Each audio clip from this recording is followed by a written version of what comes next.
He caught her undressing. The Duke couldn't look away, and then this happened. Welcome, dear readers, to a journey through the silent halls of Victorian England, where the scent of old roses mingles with the aroma of aged pages, and where hearts imprisoned by social conventions dare to beat to their own rhythm. Today I will share with you a story that transcends time, a tale of dignity, of love that blooms in the most unlikely places, and the courage to be true in an era that demanded flawless masks. This is the story of Serafina Wright, a woman who painted flowers with the same delicacy with which she rebuilt her own existence, and of Alaric Pembroke, a duke imprisoned by the invisible chains of nobility. Tell me, where are you watching this video from? Leave your city and country in the comments. I love knowing that these stories cross borders and connect hearts around the world. And if you appreciate narratives that touch the soul, don't forget to subscribe to the channel and leave your like. It helps me continue bringing stories that warm the heart and feed the imagination. Prepare to meet a love that defied titles, an encounter that changed destinies, and a woman who proved that true nobility lies not in blood, but in the silent strength of the soul. Year 1883, location, Hartwell Manor, County of Derbyshire, England. The conservatory of Hartwell Manor's east wing held secrets between its glass panes, misted by the June humidity. On that summer solstice night, when the sky still held a violet hue even at 10 o'clock, the full moonlight penetrated the stained glass windows like silver fingers caressing the exotic foliage. Alaric Pembroke, Duke of Hartwell, crossed the stone corridor with steps that echoed his solitude. At 34, he was called the Ice Duke in the drawing rooms of London, a title he carried like armor against a world that expected only performance and lineage from him. His grey eyes, inherited from generations of Pembrokes, rarely revealed emotion. His hands, accustomed to holding financial reports and legal documents, had forgotten the texture of any genuine touch. He sought only solitude among the plants his mother had once cultivated. The conservatory was his refuge from expectations, from calculated smiles, from the arranged marriages his uncle, Lord Ignatius, insisted on promoting. It was then that he saw her, amidst the greenish shadows, illuminated only by the moon and by an oil lamp flickering on a makeshift easel, was a woman who seemed made of the same ethereal substance as the night. Golden brown hair escaped from an undone bun, falling in waves over partially exposed shoulders. She was changing out of a dress stained with crimson paint, and for an instant suspended in time, Alaric glimpsed the curve of her bare back, her skin pale as porcelain, contrasting with the dark green of the surrounding foliage. But it wasn't her beauty that paralyzed him. It was the absolute concentration on her face, as she observed something blooming before her. "Selenicerius grandiflorus," she murmured to herself, not noticing his presence. Her voice had the melodious quality of someone accustomed to talking with plants and with silence. "The queen of the night. It blooms only once a year for a few hours. I must capture every petal before it closes at dawn." Alaric recognized the woman, though he had never exchanged more than formal pleasantries with her. Serafina Wright, the head gardener's daughter. He knew her father, Tobias Wright, had been a university professor before an unspecified tragedy reduced him to caring for Hartwell's gardens. He also knew the young woman had studied somewhere on the continent, vague details that had never seemed important to him. Until now. She finally noticed his presence. She turned quickly, clutching the clean dress to her chest, her amber-colored eyes wide, not with fear, but with something that looked like shame at being discovered in such an intimate moment, not for the partial nudity, but for the naked passion she showed for her work. "Your Grace," she made an awkward curtsy, still holding the fabric. I didn't think anyone would come. The conservatory is locked after dusk." "I have the key," Alaric replied, his voice coming out hoarser than he intended. He forced himself to look at the plant, not at her. The flower was spectacular, petals as white as snow opening in a perfect spiral, with golden filaments that seemed to capture the moonlight itself. "I didn't know this plant bloomed tonight. Mrs. Winters informed me yesterday," Serafina explained, referring to the housekeeper. "She knew I documented the rare species. I painted with too much haste and stained my dress. I beg your pardon for the impropriety." Alaric finally looked at the canvas on the easel. What he saw there stole the air from his lungs. It was not a simple decorative watercolor, like the ones young ladies painted in their parlors. It was a scientific illustration of astonishing precision. Every stamen, every vein of the petals, every anatomical detail of the plant captured with almost obsessive accuracy. And at the same time there was poetry in that precision. The flower looked alive, breathing on the canvas. "You studied botanical illustration," he stated, not asked. "In Florence and Paris, Your Grace." Her eyes shone with restrained pride. "Under the masters who worked with the compendiums of the Linnean Society. My mother was an illustrator. She taught me that art and science are sisters, not rivals." "Constance Wright," Alaric murmured, a distant memory surfacing. "My mother mentioned that name. They worked together." Seraphina's face brightened and saddened simultaneously, like sun passing through storm clouds. "Yes, the Duchess Arabella was very kind to my mother. When we lost everything after my mother's death, it was the memory of that kindness that sustained us." There was a story there, Alaric knew. Stories no one told. Truths buried under layers of English silence. He took a step toward the canvas, his eyes still fixed on the extraordinary painting. "Do you do this professionally?" Seraphina hesitated. She dressed quickly, her back to him with a modesty that was more dignified than any social performance. When she turned again, she was fully composed, though her fingers still trembled slightly. "I publish under a male pseudonym, Your Grace, S.W. Hartley, for the Botanical Magazine and other scientific journals. It is the only way for a woman to be taken seriously in this field." Alaric felt something crumble inside him.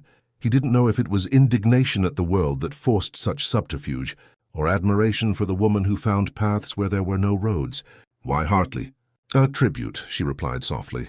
"Hart from Hartwell, where it all began for my mother, where I find the rarest plants in England, hand lay from the valley where I was born. It is my way of carrying this place with me, even when my work travels the world." The moon rose higher. The Queen of the Night continued to open its petals, oblivious to the moment that was transforming two strangers into accomplices in a secret. "Finish your painting," Alaric said at last, his voice carrying a softness that surprised them both. I will stay here. Ensure no one disturbs you." Seraphina studied him with those golden eyes, as if trying to decipher an enigma written in a foreign language. Then, slowly and gracefully, she nodded and returned to her work. Alaric sat on a wrought-iron bench among giant ferns and watched her paint. He watched the concentration on her brow, the way she lightly bit her lower lip when she needed extreme precision, the rhythm of her breathing syncing with her brush strokes, the scent of night-blooming jasmine mixed with the smell of paint and turpentine, creating an atmosphere that seemed to exist outside of time. When the first ray of sun touched the horizon, the Queen of the Night began to close its petals. Seraphina set down her brush, exhaled a sigh of completion, and for the first time in hours looked at him. "Thank you," she said simply. Alaric stood, approached the canvas. The painting was perfect. Scientific documentation and visual poetry merged into one image. "No," he replied, surprising himself with his own honesty. "Thank you. It has been years since I witnessed anything true." Their eyes met. And in that conservatory full of plants that lived between two worlds, roots in the earth but leaves reaching for the sky, something began to bloom that was rarer and more dangerous than any flower that opens only once a year. It was the beginning of a truth that would destroy conventions and rebuild two hearts that had forgotten how to beat without fear. The following days brought a fine, persistent rain that turned Hartwell Manor into a watercolor of faded greys and greens. Alaric found himself thinking of the young woman from the conservatory with a frequency that defied logic. Between meetings with estate managers and tedious correspondence, his mind wandered to those paint-stained hands, that absolute concentration, that quiet dignity. It was Mrs. Prudence Winters, the housekeeper who had served his mother and now kept Hartwell running with military efficiency, who brought the opportunity disguised as an accident. "Your Grace," she announced on a particularly melancholy afternoon, "there has been an unfortunate incident during the cleaning of the Ancestors' Gallery." Alaric looked up from his documents. "What sort of incident?" "The portrait of Sir Cornelius Pembroke, the first Duke. A candle was knocked over during cleaning. The fire was quickly contained, but the frame and part of the canvas were damaged. It is a significant historical loss. The portrait of the founder of the Pembroke line, painted in 1723 when the title was granted by Queen Anne." Alaric felt the weight of history press on his shoulders. "Summon a restorer from London," he ordered. Mrs. Winters coughed delicately. "Pardon me, Your Grace, but I took the liberty of consulting Mr. Tobias Wright. He mentioned that Miss Seraphina studied the restoration of medieval illuminated manuscripts during her time in Florence. She has already worked on pieces from the library without Your Grace's knowledge. She restored the 14th century Book of Hours that was falling apart." Alaric felt his heart quicken. "The Book of Hours is restored?" "Perfectly, sir. Miss Wright worked on it for 6 months last winter. The librarian was so impressed he recommended her to the Society of Antiquaries. Why was I not informed?" "She requested discretion, sir." Mrs. Winters allowed herself a faint smile. She said she preferred her work to speak for her, not her situation. Alaric recognized a well-intentioned conspiracy when he saw one. Mrs. Winters had adored his mother, Duchess Arabella, and had clearly inherited her sympathy for the Wright family. Send for Miss Wright and prepare the old music room as a studio. She will need good light and adequate space. 3 hours later, Serafina stood before the damaged portrait, her fingers delicately tracing the burned areas of the canvas. She wore an apron over a simple dove-grey dress, her hair pinned in a practical bun. Alaric watched from too close to be proper. "I can save it," she said at last, her voice carrying professional certainty. "The structure of the canvas is intact. The damage is mostly superficial. Soot, burned varnish, some areas of lost pigment. But I will have to work here in the manor. The painting is too large and too fragile to transport." "How long?" 4 weeks. "Perhaps 5. She looked at him, her golden eyes serious. "But I must warn you, Your Grace. I will be working long hours. I will be present in the manor constantly. This may cause comments."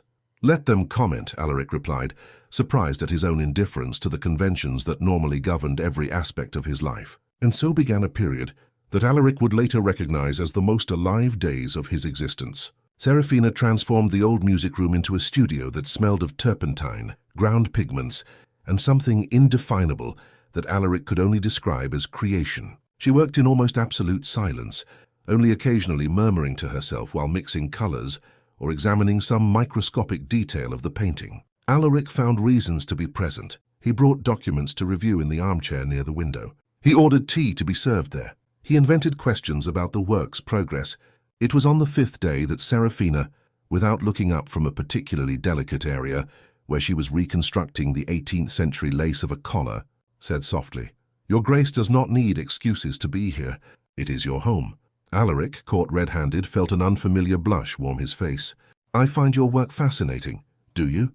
She finally looked at him, a slight smile playing at the corners of her mouth. "Or do you find it fascinating to not have to do anything but exist?" It was a bold observation, almost impertinent, but there was a truth in it that cut through all of Alaric's defenses. "Both," he admitted, and something shifted between them. The days settled into a rhythm. Alaric worked silently on his papers. Serafina restored the painting, brushstroke by brushstroke.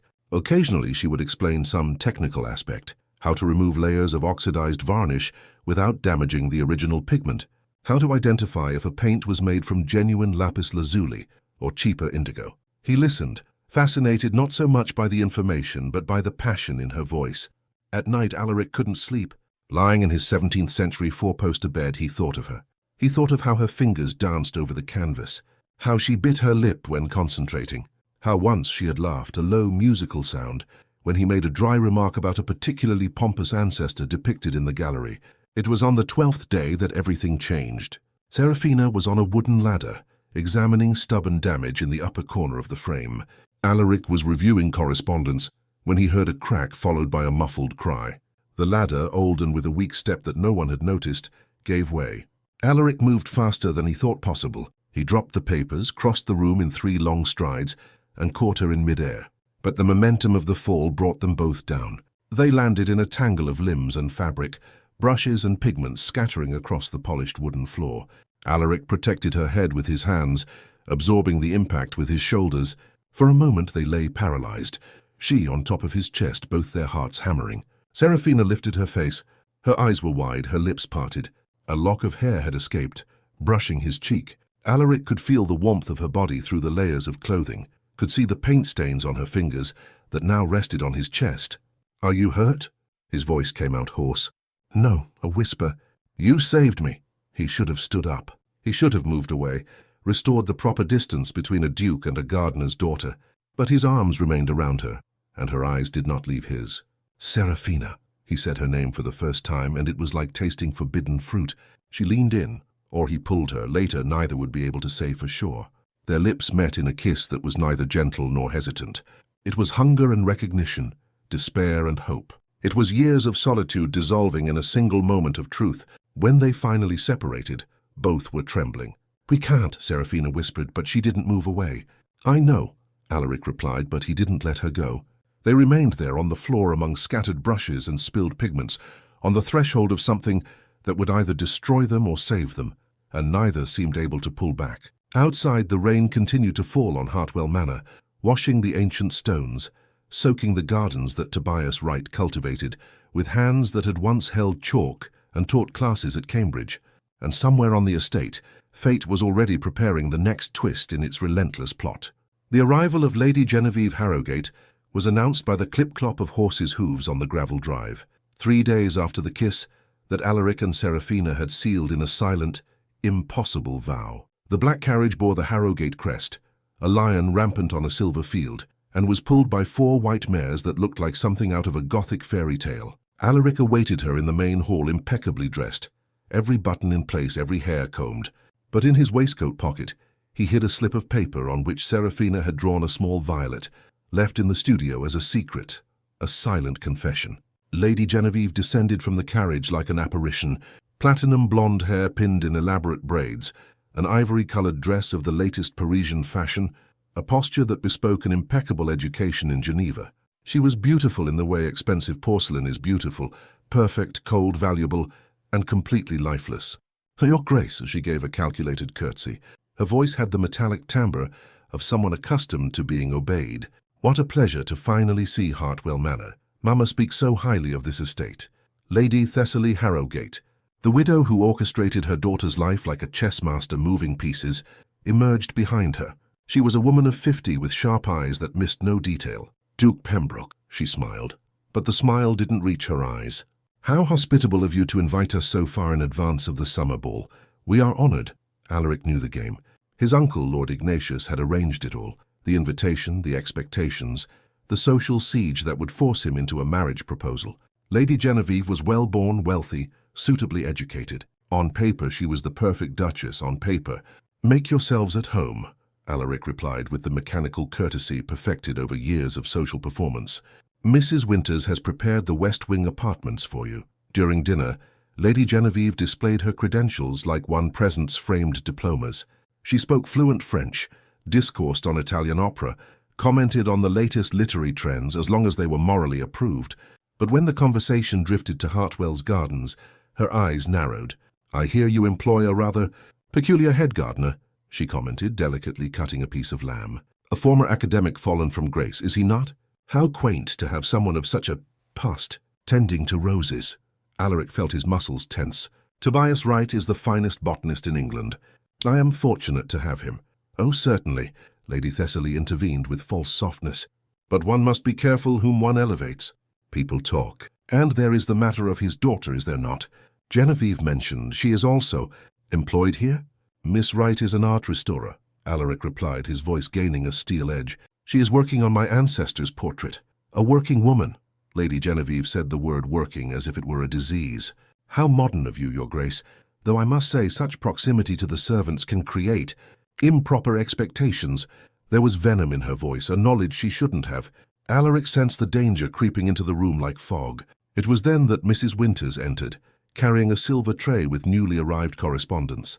Her face was pale, her lips pressed into a thin line. "Forgive the interruption, Your Grace," she said, her voice overly controlled. "But there is urgent correspondence here that requires your immediate attention." Alaric took the envelope.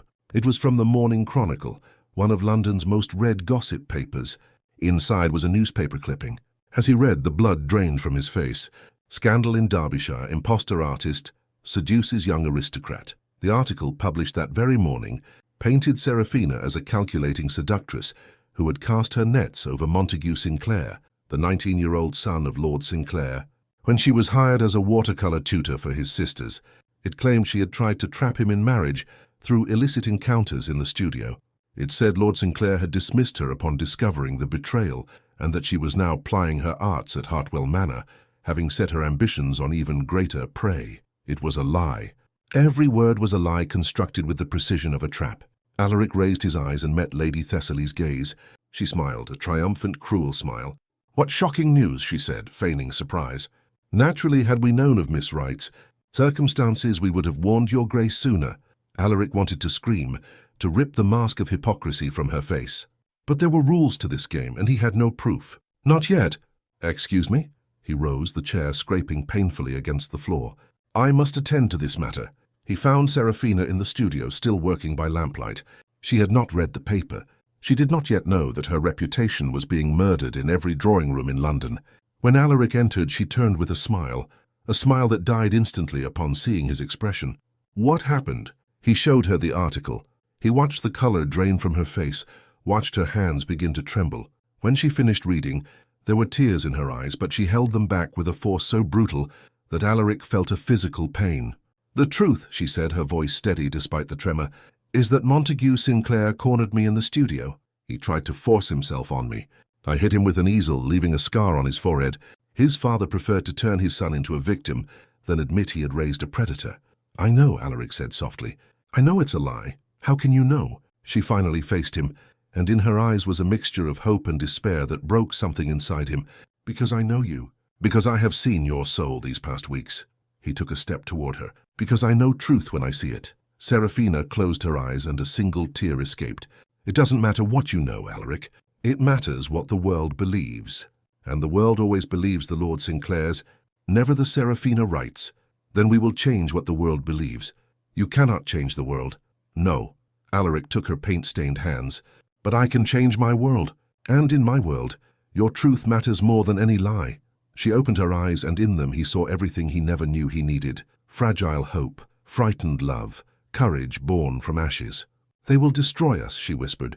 "Then let them destroy us together." Outside, thunder announced a storm. From the manor windows, Lady Genevieve watched the studio with eyes gleaming with venomous satisfaction. And in London, in newsrooms and tea parlours, the scandal was beginning to spread like fire in dry straw.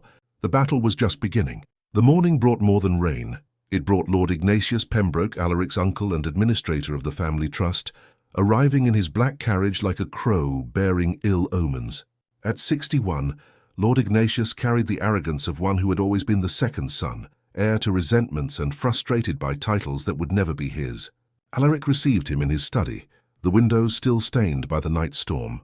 The room smelled of old leather, aged paper, and the kind of secrets old estates keep in their walls. "I have come to discuss your future," Lord Ignatius announced without preamble, dropping a bulky document onto the mahogany desk, "and the future of Hartwell. I wasn't aware my future was under discussion. It has been, from the moment you decided to entertain improper fantasies with a fortune hunter." The uncle's voice was cold as marble. "I read the Chronicle, Alaric. All of London read it. And now everyone knows you have a woman of dubious reputation working in the manor in improper proximity. Serafina Wright is no fortune hunter, and the accusations are false. That is irrelevant." Lord Ignatius poured himself a whiskey without asking permission, a subtle gesture of dominance. "Perception is reality in our world, and the perception is that you are compromising the Pembroke line. Compromising it by not marrying the first debutante you parade through my door, by refusing to do your duty for 8 years. Lord Ignatius's voice finally exploded. "You were 26 when your mother died. 8 years, Alaric. 8 years of refusals, of coldness, of hiding on this estate like a hermit. The title demands heirs. The estate demands continuity. And what do you suggest? That I marry Lady Genevieve because she speaks French and knows which fork to use? I suggest you read this." Lord Ignatius pushed the document. Clause 47 of the Pembroke Trust, established in 1754. If the Duke of Hartwell remains unmarried past the age of 35 without producing an heir, and if there is behavior that endangers the reputation of the line, the trust administrator may assume financial control of the estate until the Duke enters into a suitable marriage. Alaric felt the floor disappear beneath him. "You wouldn't." "I would. And I will unless you announce your engagement to Lady Genevieve at the summer ball. You have 10 days, Alaric. 10 days to choose between your duty and your temporary infatuation." When Lord Ignatius left, Alaric remained seated in his study as the grey morning light filtered through the windows. 7 years. It would be 7 years without control of Hartwell if he refused. 7 years in which his estate, his tenants, everything his mother had loved, would be in the hands of a man who saw only numbers in ledgers. It was Mrs. Winters who found him hours later, still sitting in the dark. "Your Grace," she said softly, carrying a lamp, "there is something I must show you. Something I should have shown you long ago." She led him through corridors he hadn't visited in years, to his mother's old studio, locked since her death, a time capsule preserved in mourning. "The Duchess Arabella made me promise," Mrs. Winters said, unlocking the door with an old key. "She said that when you finally allowed your heart to feel again, I should show you this." The studio was exactly as his mother had left it. Easels with half-finished canvases, brushes in jars, But Mrs. Winters went straight to a cabinet hidden behind a silk screen. Inside was a leather portfolio, aged but well preserved. When Alaric opened it, he found pages upon pages of extraordinary botanical illustrations, some in their initial stages, others completed. And on every page, 2 signatures, Arabella Pembroke and Constance Wright. They were collaborators, Mrs. Winters explained. Your mother had the botanical knowledge. Constance had the artistic talent. Together, they were compiling what would have been the most comprehensive botanical compendium in England. Alaric flipped through the pages, seeing the mother he barely remembered come to life through these illustrations. But there was more. Letters, documents, newspaper clippings.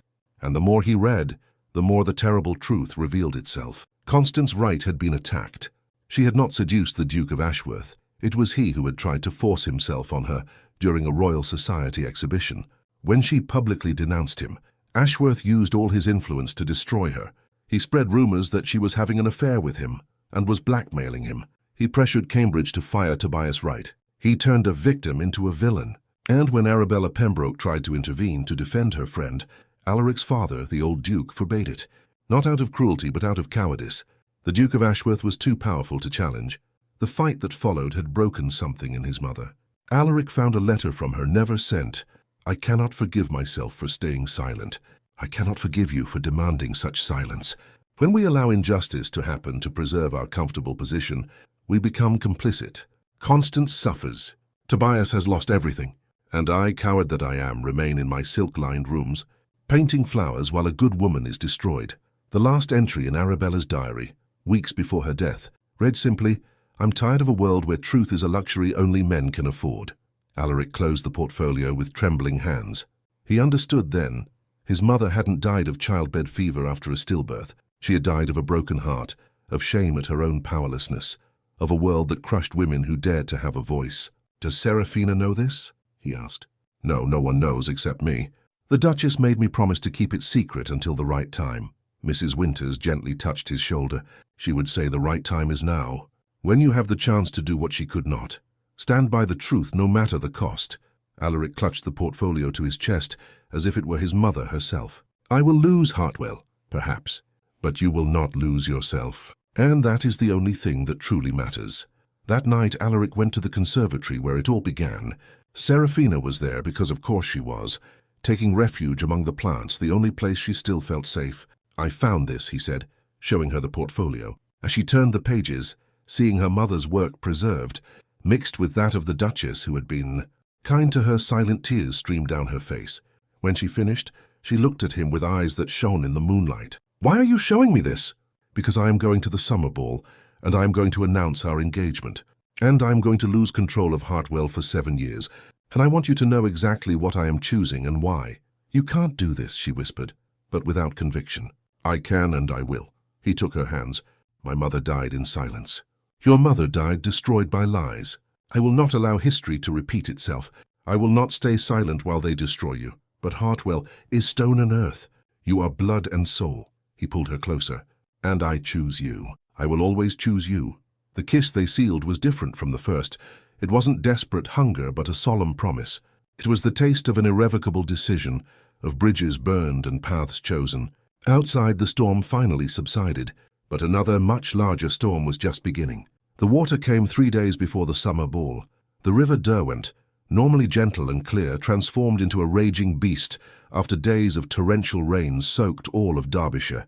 On the morning of July 14th, as the sky still darkened in shades of lead, the river overflowed its centuries-old banks. Alaric was awakened by the frantic ringing of the church bell, the emergency signal that hadn't sounded since the great flood of 1852. He dressed hastily and ran to the window. What he saw stole his breath. The lowlands of Hartwell were submerged. Muddy water advanced through fields where golden wheat had stood just yesterday. In the distance he could see the tenants' cottages, 15 families living on the riverbanks, surrounded by rising waters. Your Grace, Mrs. Winters burst into the room, unceremonious. The families in the cottages must be evacuated. The stone bridge won't hold. Jenkins is already organizing the horses and carts. Alaric didn't hesitate. Mobilize every available man. Prepare the North Gatehouse as a refuge. Kitchens, blankets, medical provisions. I'm going to the cottages. He found Tobias Wright already in the stables preparing a cart. The old professor, 68 but still strong, worked with an efficiency that came from a life spent with his hands in the earth. "My daughter went with Mrs. Winters to organize the gatehouse," Tobias informed him. "The women and children first. The men will help save what can be saved." For 18 hours Alaric worked as he had never worked in his life. He carried crying children in his arms through waist-deep water. He helped men rescue drowning livestock. He held the hand of an old woman named Mrs. Aldridge as she watched her cottage, home to 3 generations, be swallowed by the brown water. He saw Lord Ignatius, surprisingly, working alongside Tobias Wright, hauling sandbags. He saw Lady Genevieve, her Parisian silk dress ruined by mud, tending to an injured child with surprisingly competent hands. And he saw Serafina. She was at the North Gatehouse, transformed into an angel of mercy. She organized blankets, distributed hot soup, held babies so exhausted mothers could rest. Her hair was undone, her dress stained with mud and blood from a few injuries she had treated, but her eyes shone with purpose. It was near midnight, when the rain finally ceased and the water began to recede, that Alaric found her sitting on the steps of the gatehouse, trembling with cold and exhaustion. He sat beside her, his own muscles screaming in pain. For a long moment they said nothing, just existed side by side, 2 small human beings before the fury of nature. "The bridge collapsed," Alaric said at last, "the 17th century stone bridge. It had been there since my ancestor built Hartwell. Now it is just rubble at the bottom of the river. Bridges can be rebuilt," Serafina replied softly. "Can they?" He looked at her. "Or do some things once broken remain broken forever?" She took his hand, muddy as it was, and held it tightly. "Alaric, I need to leave." His heart stopped. "What? To London?" "Before the ball." She took a deep breath as if she were drowning in air. "I can't let you do this, destroy your life for me. I have contacts in London. I can work as an illustrator. I'll write to you explaining, and you can tell everyone I ran away, that I deceived you." "No." The word came out as a roar. Alaric turned her to face him. "I will not let you run. I will not let you sacrifice yourself. And I certainly will not let you perpetuate the lie that you were a fortune hunter who deceived me. But Hartwell, to hell with Hartwell." He had never shouted like that. "To hell with the estate, with the title, with everything. They are worth nothing if they cost me you." Serafina looked at him with wide eyes, tears mixing with the mud on her face. "You don't know what you're saying. You love this place. I love you more." It was the first time he had said the words aloud. They hung in the damp night air, solid as stone, undeniable as the tide. "Alaric," she whispered his name like a prayer. "Marry me," he said, and it wasn't a request, it was a plea. "Marry me not because I have a title or an estate, but because when I am with you I remember how to breathe. Because you make me want to be better than the inheritance I was left. Because in a world that insists on lies, you are the only truth I know." She kissed him then, a kiss that tasted of salt from tears, of mud from the river Derwent, of hope born from despair. A kiss that was yes and always and despite everything. When they separated, the moon had finally emerged from the clouds, bathing the flood-ravaged world in silver light. And in that light, Alaric saw something he never expected to see again in his life. Possibility. "The ball will still be held?" Serafina asked. "Oh, yes." A grim smile touched his lips. "And it will be unforgettable." In the main house, Lord Ignatius watched from a window as his nephew sat with the gardener's daughter. And for the first time in his ambitious life, he felt something akin to admiration. The boy had courage, he'd give Alaric that. Courage or madness, time would tell which. Lady Genevieve also watched from another window, but in her eyes was something different. Not envy or anger, but something more complex. Recognition, perhaps. That true love was this, an impossible choice made with absolute certainty. And somewhere on the estate, Dr. Thaddeus Harrogate treated the last of the flood's injured, unaware that his own destiny was about to intertwine with the unfolding drama. The storm had passed, but the real ordeal was just beginning. The night of July 21st, 1883, would be remembered in Derbyshire for generations. Not for the luxury of the Hartwell Manor summer ball, though the 100 candles of the great crystal chandelier reflected in Venetian mirrors like captured stars. Not for the silk gowns that whispered through the marble halls, nor the orchestra playing Strauss in the ballroom. It would be remembered for courage.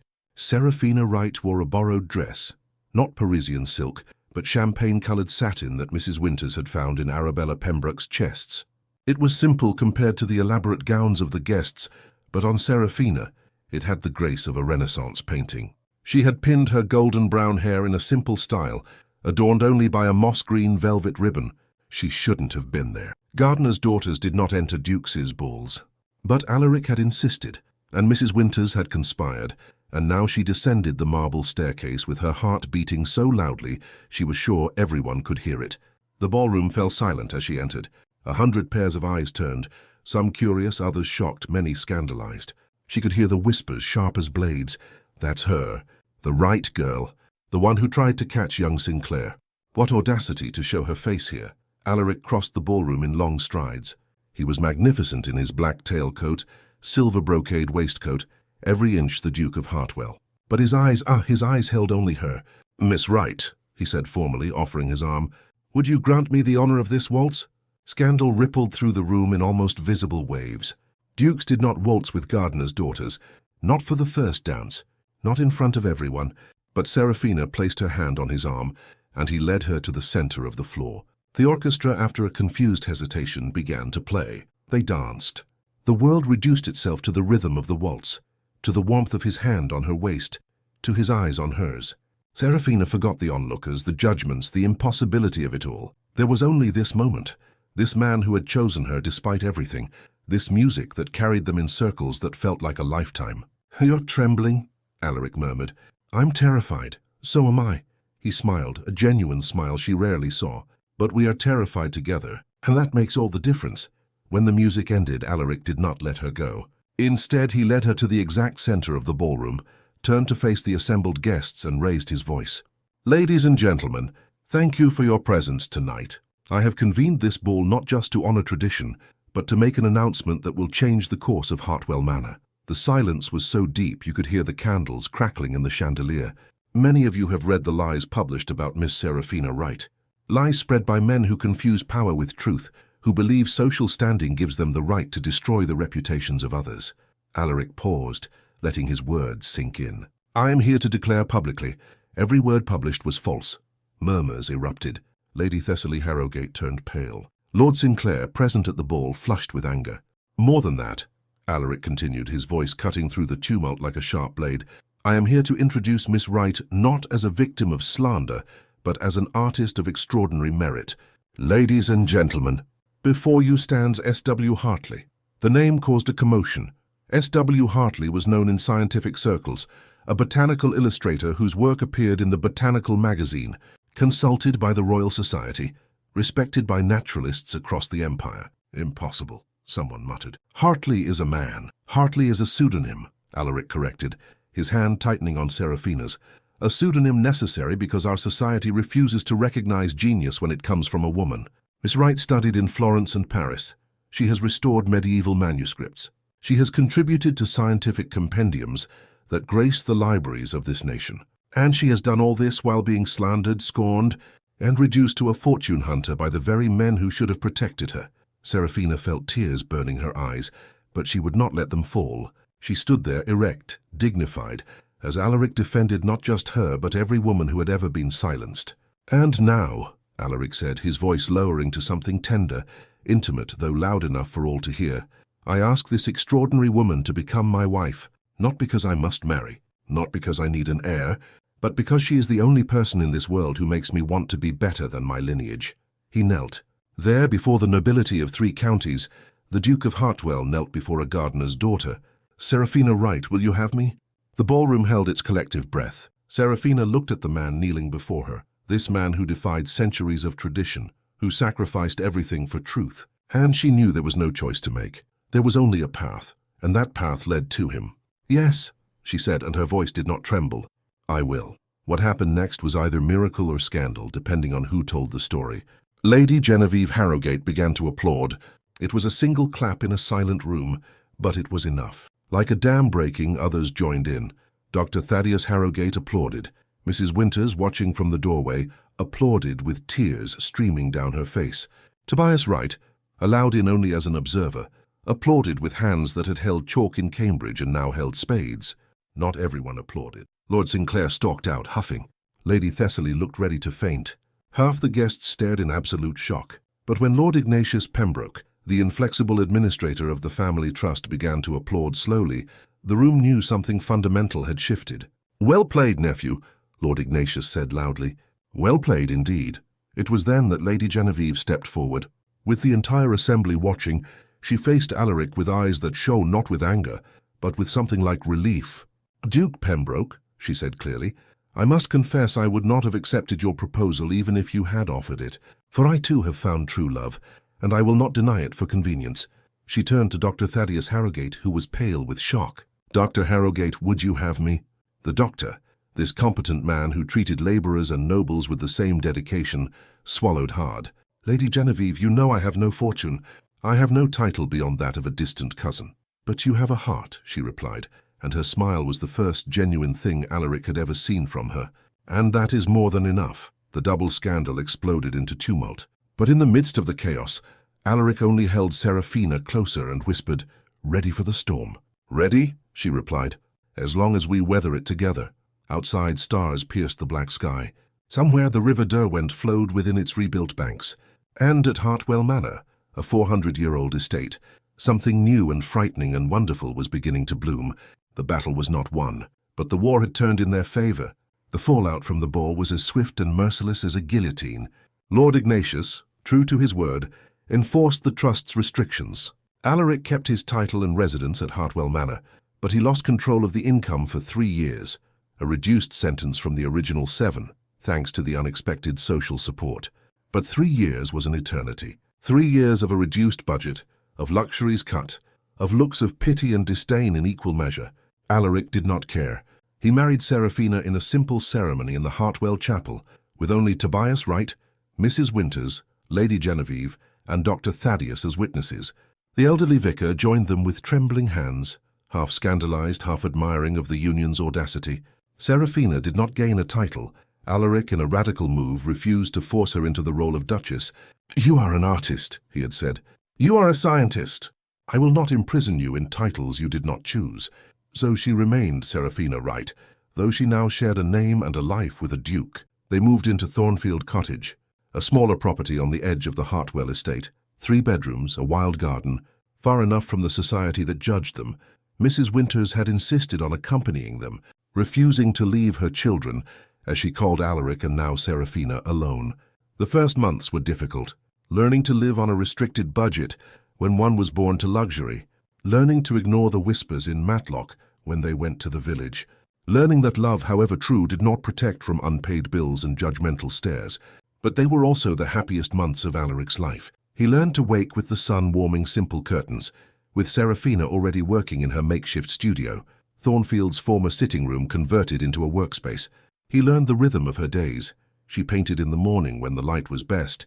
He handled the correspondence that Lady Genevieve kindly forwarded to him, updating him on parliamentary matters. He learned to cook acceptable eggs when Mrs. Winters had her days off. He learned to laugh when Seraphina smudged her face with paint and kissed him, leaving green imprints on his cheeks. He learned that happiness did not live in ballrooms, but in quiet moments between drying pages and cooling tea.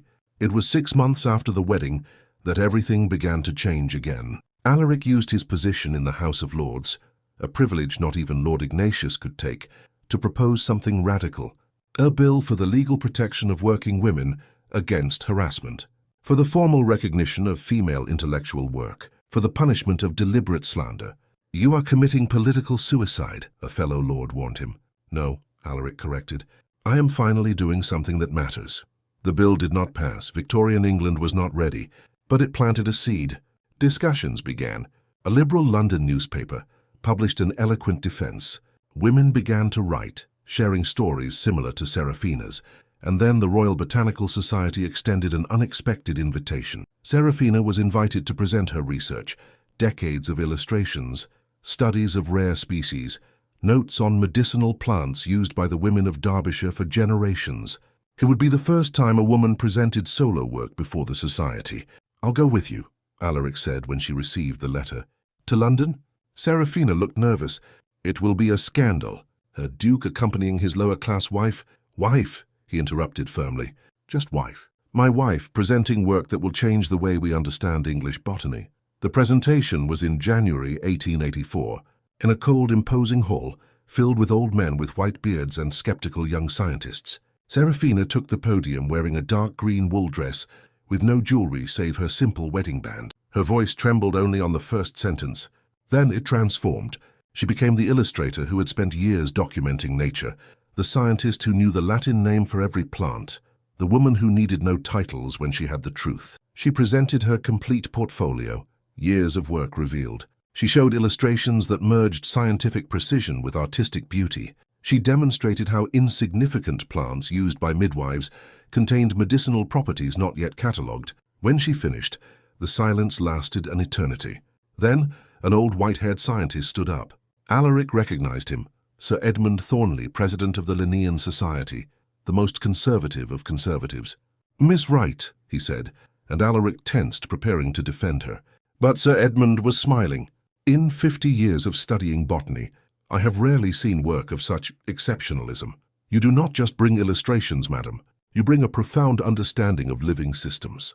And I am forced to recognize that I have been wrong about women in science, about the value of traditional knowledge, about many things." He began to applaud. Slowly others joined, and in the end the entire society was on its feet. Serafina descended from the podium, trembling. Alaric was there, catching her as her legs gave way with relief and exhaustion. "You did it," he whispered in her ear. "You changed everything." That night, in a modest London hotel room, far from the luxury Alaric had known, they made love with the desperation of those who still can't believe they escaped the impossible. Afterward, lying between cheap sheets, Serafina said, "I am pregnant." Alaric froze. "Are you certain?" "For 2 months." She touched her still flat stomach. "I was afraid to tell you, afraid you would feel obligated." He turned her to face him, his grey eyes shining with an emotion so deep it felt like pain. "Obligated? Serafina, this is—" His voice broke. "This is everything. A future, hope, proof that we chose right." He kissed her belly with reverence, then her mouth with love. And in that simple room, with peeling wallpaper and a weak heater fighting the January cold, they built a family on a foundation of brave choices and unshakable truth. London would wake up talking about the presentation. Hartwell Manor would continue with Lord Ignatius managing it coldly. But Alaric and Serafina, in their distant cottage, had found something no trust or title could give, the freedom to be entirely themselves. And sometimes in the silences between words, when Alaric watched Serafina paint with her belly growing, he thought of his mother, Arabella Pembroke, who had died of a broken heart for not being able to defend what was right. And he knew that from somewhere beyond she was smiling. Her seed had finally bloomed. The spring of 1884 arrived in Derbyshire with an impetus of rebirth. Yellow daffodils exploded across Hartwell's fields. The apple trees shed white petals like late snow, and Serafina, 6 months pregnant, painted more fiercely than ever, as if she knew time was running out before her children claimed all her attention. Because it was children. Twins, the doctor had confirmed. Dr. Thaddeus Harrogate, now married to Lady Genevieve in a ceremony that caused almost as much scandal as Alaric's, attended to Serafina personally. "Twins are always riskier," he had warned with a professional gravity that didn't completely hide a friend's concern. "Her will need to rest in the final weeks." "Rest?" Serafina repeated the word as if it were a foreign language. "Doctor, I have a compendium to finish.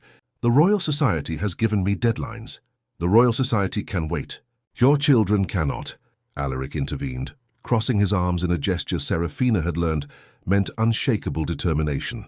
But she didn't rest. She couldn't. There was an urgency in her, a need to prove that a pregnant woman was not an invalid, that motherhood did not mean the end of intellectual ambition. She painted until her hands ached, documented until her eyes burned, wrote notes until her wrist cramped. Alaric watched her with a mixture of admiration and terror. He recognized something of himself in her, this need to prove value, to turn talent into legacy. But he also saw the cost. He saw how she massaged her back when she thought he wasn't looking. He saw the shadows under her eyes. It was Mrs. Winters who finally intervened, with the relentless kindness of one who loves enough to be cruel. "Miss Wright," she said one afternoon when she found Serafina crying silently over a ruined illustration. Her hands, swollen from pregnancy, had trembled, blurring the ink. "Your mother told me something once when I was young and stupid, and worked until I fainted. She said, 'Prudence, there is a difference between strength and stubbornness. Strength is knowing when to continue. Stubbornness is not knowing when to stop.'" "I have to finish," Serafina sobbed. "I have to prove I can do both, be a mother and an artist, that I don't have to choose." "You don't have to choose," Mrs. Winters agreed, sitting beside her and taking her swollen hands. "But you do have to be kind to yourself. You have to understand that being a mother is already a life's work. And being an artist is already a life's work. To do both is to choose 2 entire lives in one existence. So yes, something will have to give. And there is no shame in choosing your priorities. Serafina rested her head on the housekeeper's shoulder, allowing herself to finally be vulnerable. I'm afraid that if I stop, I'll never go back. I'm afraid I'll lose myself in motherhood and forget who I am. Then let me tell you a secret, Mrs. Winters whispered. Your mother had that fear too. When you were born, she stopped painting for 6 months. She cried every night, feeling torn between an impossible love for you and a panic at losing her art. But do you know what happened? What? When she returned to painting, she painted better. Because you didn't diminish her, you expanded her. You gave her new perspective, new depth. Her best illustrations were after you were born, because she was painting not just plants, but life, growth, transformation, everything motherhood teaches. Serafina cried harder, but they were different tears of relief, of recognition. That night she and Alaric talked late. Lying in bed with his hands caressing her belly, where their children moved restlessly, she confessed her fears, of not being a good mother, of not being a good artist, of disappointing him and her mother's memory, and all the women who came before her carrying impossible dreams. Alaric listened to it all. Then he said, when I was a child, my mother would take me to the conservatory every spring to see the plants waking up. And she would say, Alaric, see how nature does not hurry. Bulbs take months under dark earth before they bloom. Trees grow for decades before bearing fruit. There is wisdom in waiting for the right time. And I think you don't have to bloom right now. You can wait for your season. And if my season never comes back, it will. Because you are like those plants my mother loved, the resilient ones that grow in any condition, that adapt. You will not lose yourself in motherhood, Serafina. You will transform. And something tells me the artist who emerges from this chrysalis will be even more extraordinary. She fell asleep in his arms, finally at peace. And Alaric stayed awake, hand on her belly, feeling his children move, and thought about transformation, how he had transformed from the Ice Duke into a man who knew how to love. How Serafina was transforming from a victim of scandal into a recognized mother and artist. How even Thornfield Cottage had transformed from a forgotten property into a home pulsating with life. 3 weeks later, on a golden April afternoon, Tobias Wright came to visit. He was aged, his 68 years weighing more than they should.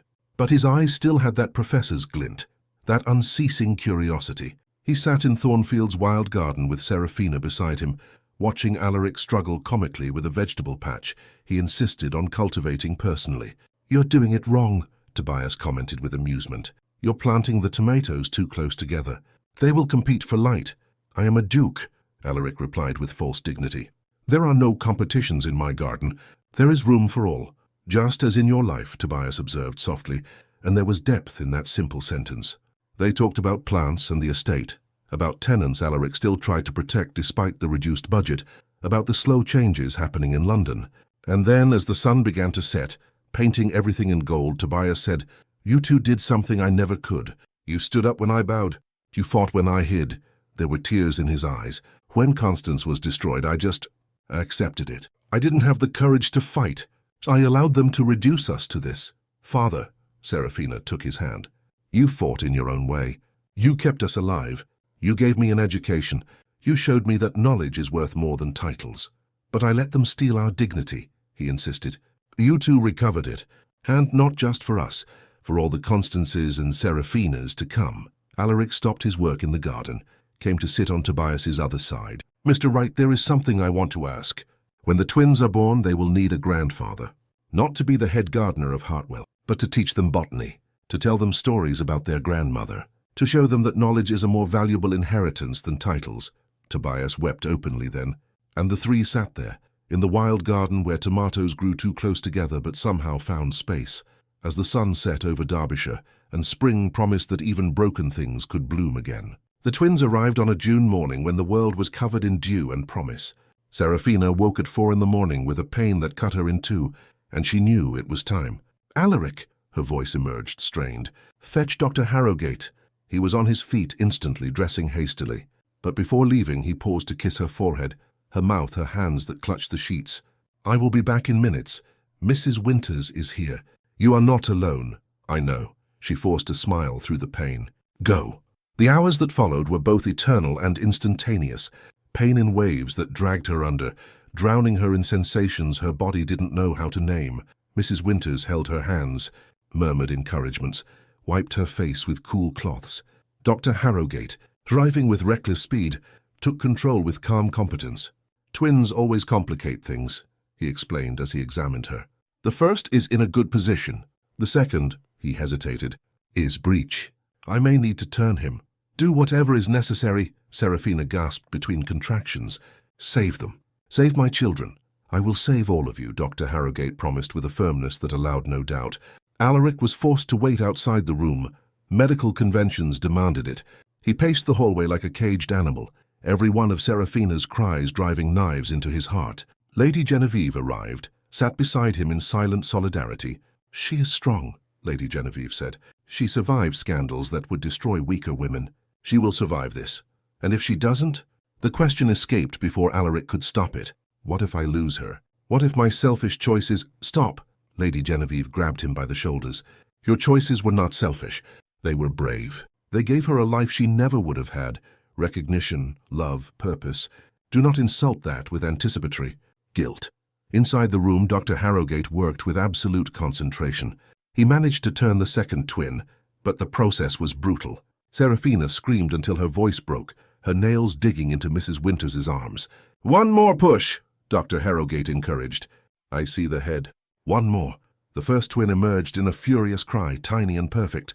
A girl with dark, wet hair, clenched fists, lungs demanding life with impressive vehemence. Their daughter, Mrs. Winters announced, crying as she quickly cleaned the baby. But there was no time for celebration. The second twin was in distress. The umbilical cord was tangled, the heartbeat faltering. Dr. Harrogate moved with surgical urgency. Serafina, I need you. I know you're exhausted, but I need one more push. A big one now. She summoned strength from somewhere deep, from the love for the man waiting outside, from the memory of the mother who survived so much, from the sheer stubbornness that had always defined her. She pushed with everything she had left. The second baby arrived silent. Too silent. Dr. Harrogate worked quickly, clearing airways, stimulating, praying perhaps. Seconds dragged like hours. And then a cry, weak but real. A boy, Dr. Harrogate announced, relieved. You have a son, Miss Wright. Serafina collapsed onto the pillows, her body trembling with exhaustion and a relief so profound it felt like pain. They laid the babies against her, one in each arm. Tiny, perfect, impossible. Alaric, she whispered.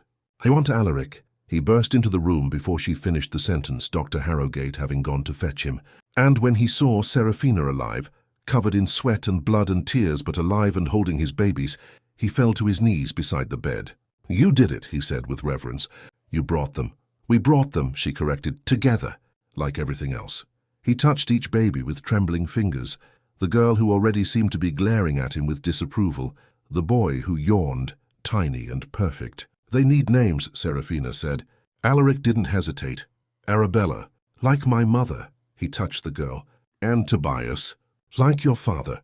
Serafina cried again, but they were tears of gratitude for honoring those who brought them here, the Duchess who defended friendship against social pressure, the professor who kept his family together against all odds.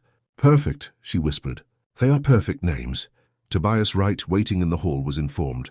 The old professor, upon learning he had a grandson bearing his name, sat heavily in a chair and wept, as he had not wept since Constance's death. Lady Genevieve, with a kindness that would surprise anyone who knew her before, brought him tea and sat beside him. Your grandchildren will change the world, she said, because they were born to parents who dared to defy it. That night, when the babies finally slept in makeshift bassinets and Serafina rested, Alaric went out into the Thornfield garden. The sky was clear, the full moon silvering the world. He thought of everything that had led to this moment. A forbidden kiss in a conservatory, a ball where masks fell, 3 years of impossible choices. It had been worth it. Every sacrifice, every scandal, every night of uncertainty. It was worth it to arrive here, at this moment where a family was born from courage and love bloomed in soil of reclaimed dignity. You see, Mother, he whispered to the stars. I wasn't silent, I fought, and we won. In the bedroom, Serafina slept with the babies in the bassinet beside the bed, small lives breathing in sync. And in her dreams she painted, not plants this time, but futures, 1,000 possibilities blooming in directions she had never dared to imagine. Thornfield's wild garden continued to grow, tomatoes too close together but somehow thriving. And at Hartwell Manor, Lord Ignatius received a letter from Sir Edmund Thornley, recommending that the restrictions on Alaric be removed. After all, a man who produced twin heirs, and a wife who transformed botanical science, deserved to have control of his legacy. Change was blowing through Derbyshire, and it was just beginning. The autumn of 1884 painted Derbyshire in shades of amber and ochre, and with it came an unexpected visitor, the Duke of Ashworth himself, the man whose lies had destroyed Constance Wright decades ago. He arrived without warning, his carriage too ostentatious for Hartwell's rural roads, accompanied by a retinue that bespoke insecurity disguised as importance. At 55, Ashworth was still an imposing man, perfectly coiffed grey hair, impeccable suit, a bearing that demanded respect it didn't deserve. Alaric received him at Hartwell Manor, not Thornfield. Some confrontations required appropriate stages. Seraphina was at home with the 4-month-old twins, oblivious to the gathering storm. Duke Pembroke, Ashworth greeted him with false cordiality. What a pleasure to finally meet the man who has caused such stir in our society. Duke Ashworth, Alaric did not offer tea, did not invite him to sit. What brings you to Derbyshire? Ashworth circled the drawing room like a predator assessing territory. Curiosity mostly. I heard you married the daughter of my old acquaintance. Tobias Wright, wasn't it? And that the girl is making waves at the Royal Society. Quite impressive for someone of her provenance. The way he said provenance carried subtle venom. Alaric felt anger boil but kept himself controlled. Men like Ashworth fed on emotional reactions. My wife is a respected scientist. Her merits speak for themselves. Ah yes, S.W. Hartley. Ashworth smiled, a smile that didn't reach his eyes. I must admit it was clever of her to hide behind a male pseudonym. The world is not yet ready for women who think themselves equal to men. The world may not be ready, Alaric replied with deadly calm, but my wife does not need the world's permission, only recognition of her talent, which she has already obtained. Ashworth stopped circling, faced Alaric directly. You know you're making a mistake, don't you? Elevating this family. The Wrights are problematic, always were. The father, that ridiculous professor with revolutionary ideas about evolution. The mother... Careful, Alaric interrupted, his voice low and dangerous. Be very careful what you say next. But Ashworth was on a roll, his arrogance blinding him. The mother tried to extort me, you know. Claimed I bothered her. When the truth was she seduced me, then grew hysterical when I didn't return her. Inappropriate affections. I had to protect my reputation. Silence fell like a guillotine. Alaric walked slowly toward Ashworth, each step measured. When he stopped, he was close enough for the other man to feel the danger emanating from him. Here is what truly happened, Alaric said, his controlled voice more frightening than a shout. Constance Wright was a brilliant illustrator. You tried to force yourself on her at a Royal Society exhibition. When she resisted, you used your power to destroy her. You spread lies, ruined her reputation, had her husband fired from his position. Constance died of tuberculosis, yes, but also of a broken heart, of an injustice she could not fight. You can't prove I can. Alaric pulled an envelope from his inner pocket. My mother kept everything. Letters from Constance describing the attack. Witnesses who saw you pursuing her. Even a confession from one of your previous victims, Dame Margaret Hollis, who kept silent for decades but now, inspired by what my wife survived, is ready to testify. The color drained from Ashworth's face. Dame Hollis wouldn't say anything. She is brave, finally. Alaric placed the envelope on the table between them like a loaded weapon. And here is what will happen. You will return to London. You will publish a full and public retraction in the Times, admitting that Constance Wright was innocent. You will donate a significant sum, let's say £5,000, to a fund I am establishing for the education of women in the sciences. And you will stay far, far away from my family. And if I refuse, then I will publish this. Alaric tapped the envelope. All of it, all the evidence. And you will find that the society that tolerates silent predators does not tolerate those publicly exposed, especially now that the suffragists are organized, that women are finding their voices. You will be made an example of what happens to men who abuse their power. Ashworth tried to regain his composure, but he was trembling. Decades of impunity were crumbling. You don't understand how the world works. I understand perfectly. It works by protecting men like you. But it is changing. Alaric opened the door. You have 48 hours to publish the retraction. After that, the evidence goes to the press. Choose wisely. Ashworth left with his dignity in tatters, his confused retinue following.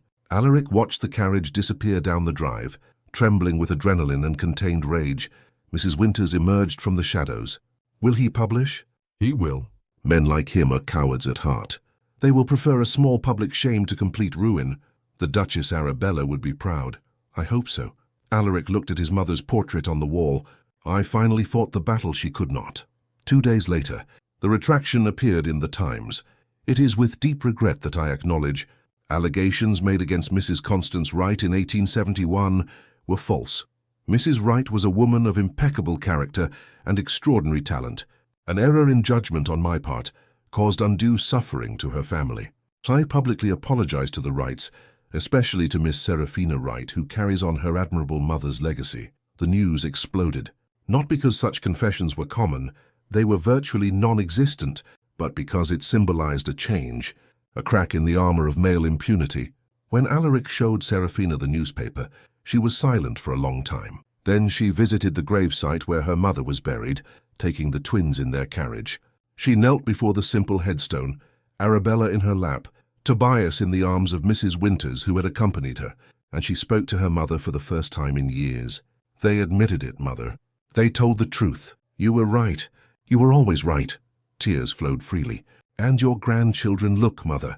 They are healthy, perfect. They carry your name. Your legacy did not die with you. It bloomed in me, and it will bloom in them. The autumn wind blew through the cemetery trees, carrying golden leaves that danced around them. And for a moment, Serafina could have sworn she felt a hand touch her shoulder, a voice whispering that she was proud, that she forgave, that she rested, finally, in peace. When they returned to Thornfield, Alaric was planting bulbs in the garden, preparing for a future spring. Serafina joined him, getting her hands dirty with soil, the babies watching from blankets spread on the grass. "Thank you," she said. "For what?" "For fighting, for not letting the lies win." She kissed his earth-smudged cheek. "For giving me this, a family, dignity, a future. You gave me the same." He held her muddy hand. "Before you, I merely existed. Now I live." They planted bulbs together, yellow daffodils that would bloom the following spring when the babies would be taking their first steps. And in each buried bulb they placed a hope that the world would be better, that truth would prevail, that their impossible choices would lead to futures they hadn't even dared to dream of. In London, Lord Ignatius read about Ashworth's retraction and smiled. Perhaps his nephew wasn't such a fool after all. Perhaps courage mattered more than convention. And at Cambridge, where Tobias Wright had once taught botany to young minds hungry for knowledge, a letter was being drafted. A letter that would take 6 weeks of heated debate among the University Council before being sent. It arrived on a November afternoon, as the first frosts silvered the fields of Derbyshire. Serafina took it to her father, who was working in the Thornfield garden, no longer as a hired gardener, but as a grandfather, teaching his infant grandchildren the difference between a daisy and a violet. Tobias opened the envelope with hands that trembled, not from age but from premonition. He read it once, then again, then a third time, as if the words might change. "Cambridge," he whispered, his voice cracking. "Cambridge is offering me a position as Professor Emeritus. They say they wish to correct a historical injustice and recognize my contributions to evolutionary botany." Serafina hugged her father, feeling him tremble against her. "Will you accept?" Tobias looked around, at Thornfield Cottage where he had found peace, at the grandchildren who were beginning to smile at him, at the simple life he had built from the ashes. "I don't know if I can go back. I don't know if I want to." Alaric, listening from the doorway, entered the garden. "Mr. Wright, may I speak frankly?" "Always, my boy. My mother used to say that forgiveness doesn't mean forgetting. It means not letting the past determine the future." Alaric knelt beside them. "Cambridge owes you this. And, more importantly, the young people studying there deserve to learn from you. Not just botany, but courage, how to stand up after being knocked down. But my grandchildren will be here," Serafina assured him. "Cambridge isn't that far. You can come and go. You can teach and still be a grandfather. You don't have to choose." Tobias Wright accepted the position. In January 1885, he returned to Cambridge, not as the broken professor who had left 13 years earlier, but as a man who had survived everything life had thrown at him and emerged with his dignity intact. His lectures were packed. Students came not just to learn about pistils and stamens, but about resilience, about how knowledge cannot be taken, even when all else is, about how true honor lies not in never falling, but in always rising. But Cambridge, however much it tried to compensate, had come too late for Tobias Wright. In March he began to cough. At first, small coughs he attributed to the damp Cambridge weather, then coughs that stole his breath, that left him bent over and gasping. Dr. Thaddeus Harrogate made the diagnosis with a professional regret that didn't hide personal pain, advanced pneumonia, complicated by years of outdoor work in all weather. Tobias's lungs, weakened by decades of exposure, were failing. "How long?" Tobias asked with the calm of one who had already made peace with mortality. "For weeks, perhaps a month if we rest completely." "No." Tobias's voice was firm despite the weakness. "I will not spend my last days in bed. I will spend them with my grandchildren." He returned to Thornfield. Serafina turned the guest room into a sanctuary. Soft light, fresh flowers always present, windows open so he could see the garden he had helped cultivate. And every day she brought the twins. Arabella, at 9 months, already showed a voracious curiosity. She would grab leaves her grandfather offered, studying them with comical seriousness. Tobias, the boy, was quieter, more contemplative. He would lie on his grandfather's chest and listen to the irregular heartbeat, as if trying to memorize the sound. "Teach them botany," Tobias told Serafina one afternoon, when his breathing was particularly difficult. "Not just the scientific names, but the wonder. Teach them that every plant is a miracle, that life always finds a way." "I will," she promised, holding his hand. "And teach them that knowledge is an inheritance no one can steal. Titles come and go, estates can be lost, but what we learn, what we become, that is ours forever." In the last week of March, as the yellow daffodils he and Alaric had planted in the fall finally bloomed, Tobias Wright passed away. It was a quiet death. In his sleep on a sunny afternoon with his grandchildren playing in the garden outside, the smell of damp earth and new flowers coming through the window. The funeral was small but significant. A professor from Cambridge came to pay his respects. Hartwell tenants he had helped over the years. Mrs. Winters crying as if she'd lost a brother. Lady Genevieve and Dr. Harrogate holding hands. And Alaric, who held Serafina as she shattered silently, refusing to cry in front of everyone because her mother had taught her that strength sometimes meant holding tears until you were safe to release them. It was only at night in the Thornfield garden under countless stars that she finally wept. Alaric held her, offering no empty words of comfort, just his solid presence. "I was proud of you," Alaric said at last. "In his last days, all he talked about was how strong you were, how you had achieved everything your mother dreamed of. But now they're gone," Serafina sobbed. "Both of them. And I am an orphan." "No." He turned her to face him. "You are a mother, a wife, an artist, a scientist. You are everything they hoped you would be and more. And they live on. In you, in the twins, in every plant you paint, in every student you will inspire." She clung to him, and they stood there until the moon set and the sun began to rise. And when dawn finally came, bringing pink light over the fields of Derbyshire, Serafina took a deep breath, the first breath in a world where she was truly alone, but also the first breath of freedom to carry their legacy forward on her own terms. Cambridge named a botanical library in Tobias Wright's honor. Serafina donated all his scientific notebooks, decades of meticulous observations that would help generations of students. And at the simple gravesite where Tobias and Constance Wright now rested, Alaric planted a young oak, "so they can grow together in death, as they were kept from growing in life," he explained. The tree would grow strong, branches reaching for the sky, roots deep in the Derbyshire earth, and decades later, botany students would come to study it, unaware that every leaf was a prayer, every branch a promise that love and knowledge survive even when bodies do not. Spring 1885 brought a renewal that had seemed impossible months earlier. With Tobias's death still raw but beginning to scar over into something like acceptance, Serafina did what she had always done. When pain threatened to consume her, she threw herself into her work. But now her work had a new dimension. Flora Britannica Illustrata, the compendium she had been secretly compiling for years, was finally ready for publication. Not under a male pseudonym, but under her own name, Serafina Wright Pembroke. Every page was a work of art and a scientific treatise, each illustration precise enough for taxonomic identification, but beautiful enough to stop hearts. The Royal Society, in an unprecedented move, not only agreed to publish it, but invited Serafina for a formal presentation.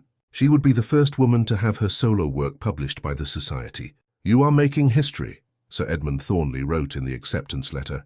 And frankly, it's about time.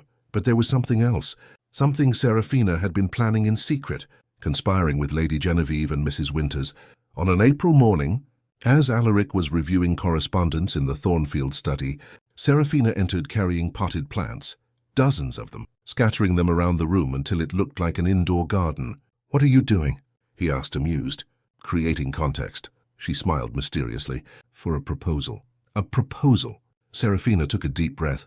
"I want to open a school. Here at Thornfield, a school of botanical illustration for women. Not to train decorative artists who paint flowers on fans, but scientists, women who can document, classify, contribute to human knowledge.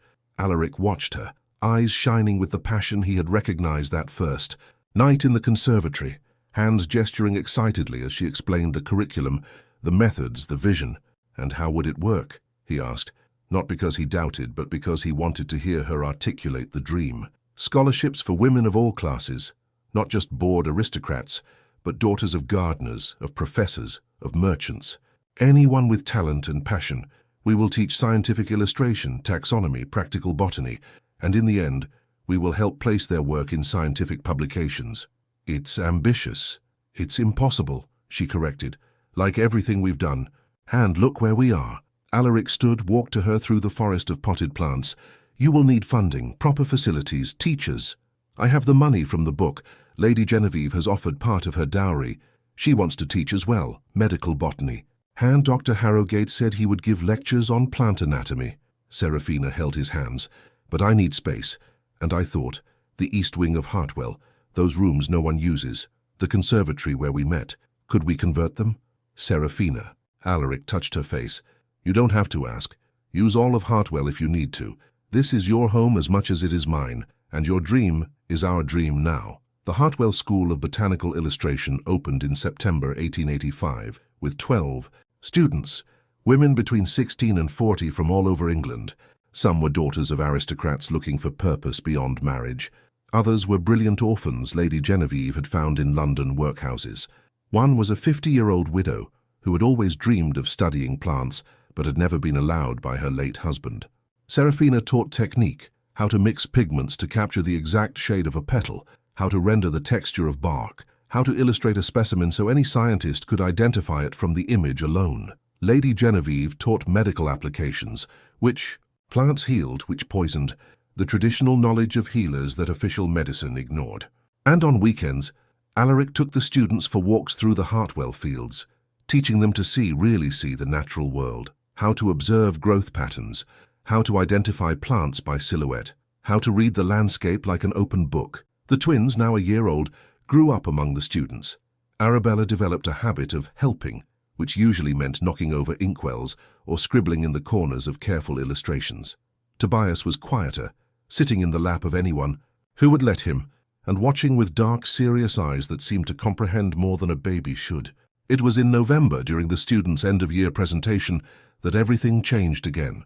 Lord Ignatius Pembroke arrived unannounced, bringing with him a representative from the Royal Society and, surprisingly, a journalist from the Times.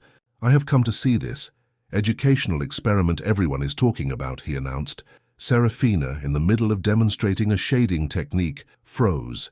But it was Alaric who was pale, because he knew his uncle. Lord Ignatius did nothing without reason. The students presented their portfolios, illustrations so precise that the Royal Society representative was genuinely impressed. One student, a butcher's daughter from Manchester, had documented every species of moss in Derbyshire with a detail that rivaled German studies. Another, an orphan who could barely read when she arrived, had created a series of watercolors of medicinal plants that Dr. Harrogate was already using in his lectures. When the presentations ended, Lord Ignatius stood up. Serafina braced for criticism, for sarcasm about women playing at being scientists. But he said, Miss Wright Pembroke, I must admit I was wrong about you. Absolute silence. When my nephew announced his intention to marry you, I thought it was madness, weakness, letting his heart rule his reason. Lord Ignatius looked around at the students, at their work, at the visible transformation in every face.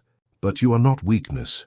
You are a strength I failed to recognize, and this school, this is a legacy that will last longer than any title. He turned to Alaric. The restrictions on the trust are being lifted. Immediately.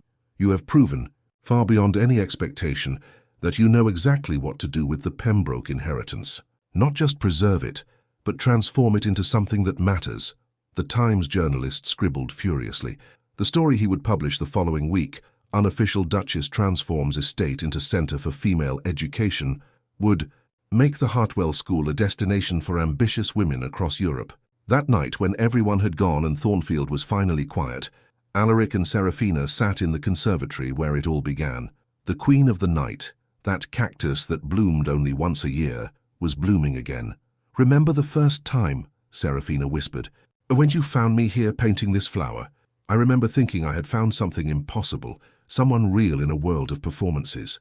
And now? Now I think impossible was just another word for not yet tried." He kissed her hair, her temple, her lips. "You transformed my life. You transformed Hartwell. You are transforming the future of women who haven't even been born yet." "We," she corrected. "We transformed it. Together, as always." The flower continued to open, white petals like snow capturing the moonlight. And somewhere on the estate, a student still awake, painted by lamplight, dreaming of a future where her work would be recognized, where her name would matter. That future was closer than anyone imagined. The summer of 1886 brought oppressive heat and an invitation that stole Serafina's breath. The Royal Society was instituting a new award, the Arabella Medal for Botany, named in honor of Duchess Arabella Pembroke, recognizing her unofficial contributions to the field, and the first recipient would be Serafina Wright Pembroke. "I can't accept," she said immediately, the letter trembling in her hands. It's too much. To name an award after your mother and then give it to me. It will look like nepotism. Or, Alaric counter-argued calmly, it will look like poetic justice. My mother defended your mother when no one else would. And now you are continuing the work they started together. There is no one more deserving." But Serafina was terrified. The ceremony would be in London, in the Grand Hall of the Royal Society, before the entire scientific elite of England. She would have to make a speech. She would be photographed for the papers. She would be turned into a symbol. "I am not a symbol," she told Lady Genevieve as she helped her prepare. "I am just a woman who paints plants." "You are just that." "In the same way the ocean is just water," Lady Genevieve replied, adjusting the pearl-grey silk dress they had chosen, elegant but not ostentatious, dignified but not pretentious. "Accept what you are, Serafina. You changed everything for all of us." The trip to London was tense. The twins stayed with Mrs. Winters. At 2, they were too young and unpredictable for a formal ceremony. Serafina felt as if she were leaving a part of herself behind. The hall of the Royal Society was intimidating. High ceilings decorated with frescoes of history's great scientists, all men. Walls lined with dark mahogany, red velvet chairs occupied by white whiskers and black suits. Serafina counted exactly 7 other women in the audience of 200. Sir Edmund Thornley made the presentation, his voice echoing in the hall. "In 50 years presiding over this society, I have rarely witnessed work that combines scientific precision with artistic beauty in such a masterful way. Flora Britannica, Illustrata is not just a botanical compendium, it is a work of art that will make botany accessible for generations. And the Hartwell School of Botanical Illustration is producing the next generation of female scientists. It is with great honor that I present the first Arabella Medal for Botany to Serafina Wright Pembroke." Applause filled the hall.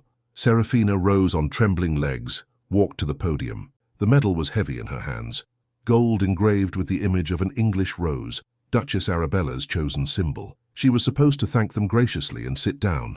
That was protocol. But as she looked out at the audience, at the faces of old men who had excluded women for centuries, at the few women present who watched her with eyes full of hope, something in her broke. Or perhaps it completed. "Gentlemen of the Royal Society," she began, her voice firmer than she felt. "I thank you for this honor, but I cannot accept it without speaking the truth." Confused murmurs. Sir Edmund looked worried. Alaric, sitting in the front row, leaned forward. "This medal bears the name of Duchess Arabella Pembroke, a brilliant woman who contributed immensely to English botany, but could never publish under her own name, could never present before this society, was never recognized because she was born a woman in a world that confuses chromosomes with capability." The hall was so quiet you could hear the collective intake of breath. "And my mother, Constance Wright, an exceptional illustrator who worked with Duchess Arabella, but was destroyed when she dared to say no to a powerful man. She died poor and slandered, her talent wasted because society chose to believe convenient lies about an inconvenient woman." Serafina held the medal tighter. "So yes, I accept this honor. But not just for myself, I accept it for all the women scientists who came before. The unnamed, the unrecognized, the unremembered. For the midwives who discovered the medicinal properties of plants, but were called witches. For the illustrators who worked under male pseudonyms, because it was the only way to be published. For all of us who have had to fight 10 times harder for half the recognition. She paused, let her eyes scan the audience. And I accept it with the hope that the next such ceremony will not be so noteworthy, that we will have so many female recipients that it will cease to be an exception and become the norm, that my students, the daughters of butchers and professors and dukes, will all have the same chance to contribute to human knowledge. Serafina placed the medal around her neck, the physical weight of generations of silenced women. Science is not male or female. It is simply the search for truth, and truth does not care who discovers it, only that it is discovered. Thank you. For a moment, nothing. A silence so profound it felt like a vacuum. Then Alaric stood up and began to applaud. Lady Genevieve joined him, Dr. Harrogate, the 7 other women present, and slowly, reluctantly but inevitably, the rest of the audience. It was not an ovation. Many clapped out of politeness, not conviction. Some clearly disapproved. A woman using a platform for a political speech, what a scandal. But some, the younger ones, the more open-minded, clapped with real fervor. Sir Edmund took the podium afterward, a complex smile on his face. Well, it seems we have chosen a recipient who not only produces exceptional science, but is not afraid to speak inconvenient truths. Perhaps that is exactly the kind of voice this society needs to hear. When the ceremony ended, and Serafina stepped down from the stage, her legs nearly buckling from adrenaline, Alaric caught her in his arms. "You were magnificent," he whispered. "Terrifying but magnificent. Did I go too far?" she asked, suddenly insecure. "You didn't go nearly far enough." He kissed her forehead. But it was a perfect start. That night, in the hotel room where they stayed, Serafina held the medal in the lamplight. It was beautiful, yes, but more importantly, it was real. Tangible proof that impossible was just a word lazy people used for not trying. And at Thornfield, Arabella and Tobias played under Mrs. Winters's supervision, oblivious to the fact that their mother had just moved mountains simply by speaking the truth. But they would learn. Oh, they would learn. 2 years passed like springtimes, swift, full of blossoming, leaving the world fundamentally changed. It was the summer of 1888, and Thornfield Cottage had expanded from 3 rooms to an entire added wing, specifically to accommodate the growing family. Not just Arabella and Tobias, now 4 years old and full of voracious curiosity, but also because Serafina was pregnant again. This time just one baby.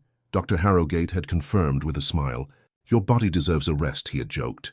The Hartwell School of Botanical Illustration was thriving. 40 students now, with a waiting list that stretched for 2 years.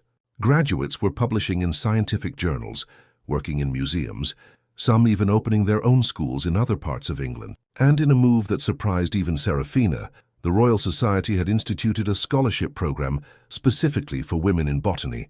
Small, yes. Only 3 scholarships a year, but it was a start. Change, Alaric had observed, doesn't arrive like a flood. It arrives like a persistent rain, drop by drop, until the soil is saturated enough for something to grow. On this particular June morning, Serafina was in the conservatory, that sacred place where it all began, preparing something special. Her hands, more skilled than ever despite her pregnancy, worked on a final illustration for the 2nd volume of Flora Britannica. It was a painting of wild violets, modest flowers that grew in every corner of Derbyshire. They were not rare or exotic like the Queen of the Night she had painted on that first magical night.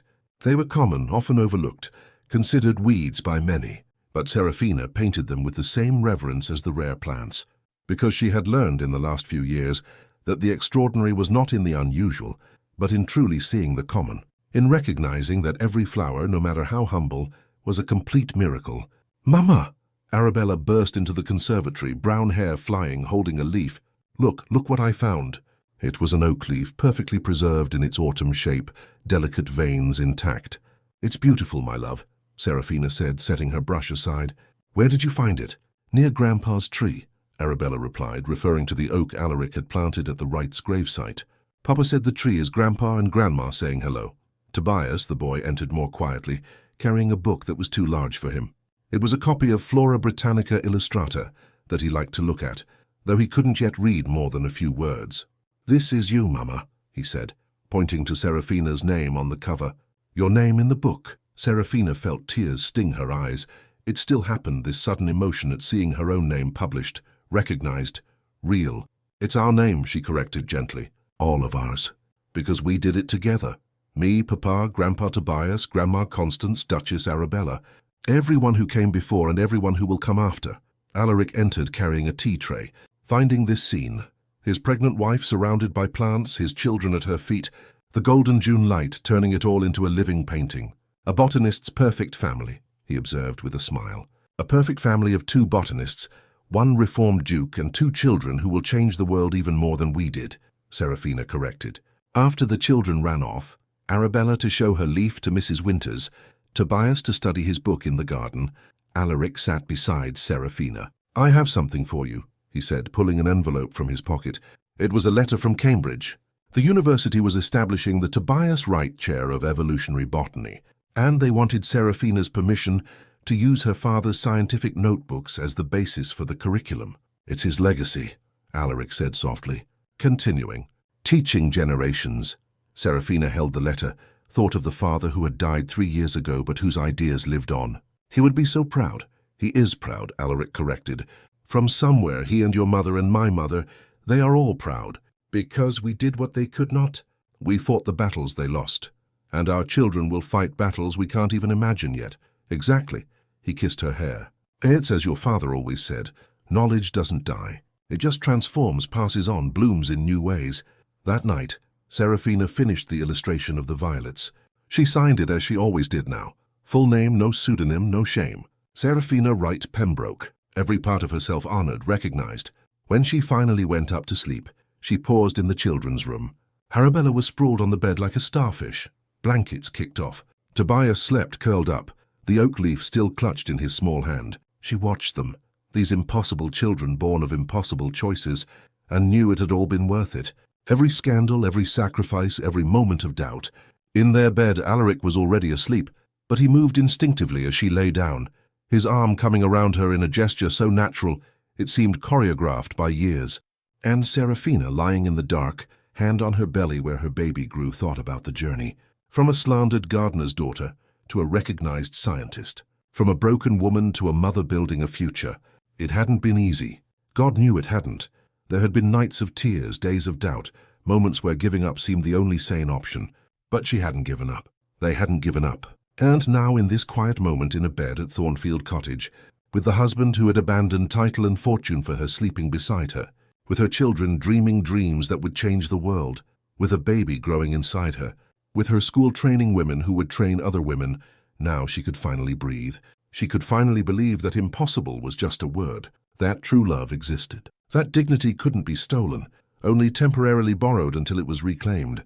That flowers, no matter how humble, always found their way to the light. And so on this summer night in Derbyshire, as the stars bore witness and the gardens grew silently outside, a family slept. A family built not of blood or title, but of brave choices and unshakable truth. The morning would bring new challenges. It always did. But it would also bring new possibilities, new bloomings, new proof that when you plant dignity in the soil of courage, you reap a future. And the future, after all, was all that truly mattered. Spring 1895, the conservatory at Hartwell Manor, that sacred place where an ice duke met an artist of fire 12 years ago, was full of new life. Not just plants, though those still thrived under dedicated care, but students, 20 young women, aged 16 to 30, bent over easels painting specimens of rare orchids that Serafina had cultivated specifically for this class. Serafina, at 38, circulated among them with Constance, her youngest daughter, now 6, at her heels. The girl had her grandmother's hair and her mother's eyes, and showed promising signs of inheriting the artistic talent of both. No, Serafina gently corrected a student struggling with shading. Remember, observe how the light interacts with the petal. See the curve, how it creates shadow. Don't paint what you think you see. Paint what is really there. Arabella, at 11, and already showing a frighteningly scientific mind, worked in the corner with a microscope, a gift from Dr. Harrogate. She was studying the cellular structure of pollen, her meticulous notes rivaling the work of university students. Tobias, more contemplative at 11, was in the garden with his father, not painting but photographing. A new art that fascinated him, capturing a moment in chemistry and light. Alaric, at 46, had grey at his temples, wrinkles around his eyes from laughing so much. He was still the Duke of Hartwell, but the title seemed almost irrelevant now. He was known not for his lineage, but for the school he supported, for the reforms he proposed in Parliament. for being the man who proved that love mattered more than convention. Your Grace, a student called. They still used the formal titles, though Serafina insisted it wasn't necessary. Is this one right? Serafina examined the illustration and smiled. Perfect. See how you captured the exact texture of the petal? That is exactly what scientific editors look for. The young woman beamed with pride. On the other side of the conservatory, Lady Genevieve Harrogate, still called that though she preferred Mrs. Harrogate, taught medical botany. At 33, she had become a respected authority on medicinal plants, published extensively, and consulted with London hospitals. Remember, she told her group, digitalis purpurea can save a life in the right dose, kill in the wrong one. Knowledge without wisdom is dangerous. Respect the plants. Mrs. Winters, now 72, had officially retired, but refused to actually stop working. She oversaw the school's domestic matters with the same military efficiency, ensuring students were well fed, rooms were warm, and supplies were plentiful. At noon, a bell announced visitors. Alaric went to receive them, returning with a surprise. Sir Edmund Thornley, President Emeritus of the Royal Society, leaning on a cane at 78. Miss Wright, he greeted her with the charming stubbornness of one who refused to acknowledge she had married. I've come to see the progress. Sir Edmund. Serafina hugged the old gentleman who had become her unlikely champion. What an honor. But you should have warned us. I would have prepared a proper reception. I dispense with formalities. He looked around at the working students, at the atmosphere of serious but joyful learning. I have come to make a proposal. They gathered in the adjoining drawing room. Serafina, Alaric, Lady Genevieve, Sir Edmund. The Royal Society is establishing a permanent department for women in science, Sir Edmund announced. Small initially, but it will grow. And we want you, Miss Wright, to lead it. Serafina blinked. Lead it? As the founding director. It would be a paid position, with a budget to hire assistants, publish research, and support students. It would be... He paused, searching for words. It would be an official acknowledgement that we made a mistake by excluding half of humanity from the scientific enterprise, and it would be an attempt to correct that error. A heavy silence filled the room. I would have to move to London, Serafina said slowly. No, Alaric intervened. We could split our time. London during the academic term, Hartwell for summers and holidays. Many families do it, and the school here would continue, Lady Genevieve said. I would take over daily operations. You would still be the founder, visit, teach. But you would have a larger platform in London. Serafina looked out the window at the conservatory where it all began. 12 years since that night when she painted the Queen of the Night and met the man who would change everything. 12 years of battles, of small and large victories, of building a future brick by brick. And now this, official recognition, real power to change the system from within. May I think about it? She asked. Naturally, but don't think too long. Sir Edmund smiled. The world is changing, Miss Wright, and if we don't hurry, we will stop leading the change and be dragged along by it. That night, after the children slept and the school fell silent, Serafina and Alaric walked in the garden under the full moon. You want to accept, he said. It wasn't a question. Yes, she admitted, but I'm afraid. Of leaving this, her gesture encompassed Hartwell, of changing what we've built. You wouldn't be changing it. You'd be expanding it.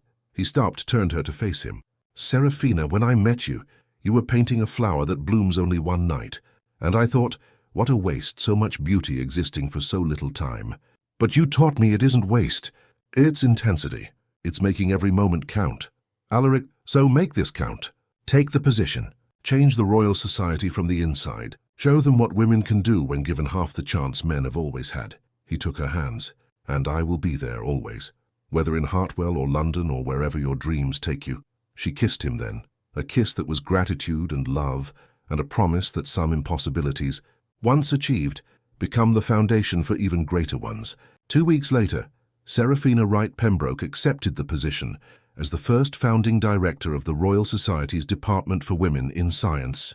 The news was met with predictable scandal in some circles, celebration in others, but it mattered less now. Because everything they had done for the past 12 years had built momentum, change could no longer be stopped, only directed.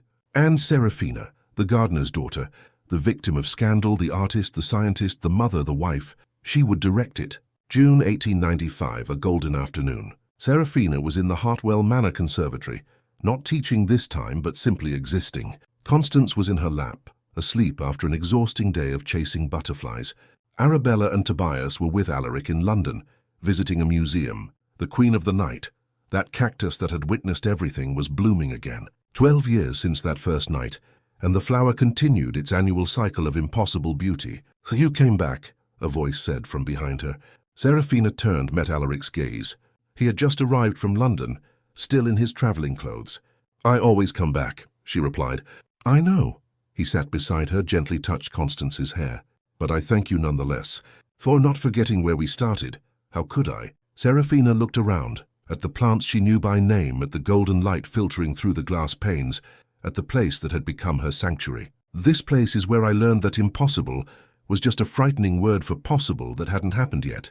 They sat there as the sun set, painting the world in gold and rose, a child sleeping between them, a rare plant blooming before them, an entire history contained in this single quiet moment. And somewhere in Derbyshire, in the grave sites where Constance and Tobias Wright rested, where the oak tree grew strong and tall, its roots deep in the English earth, there memories persisted.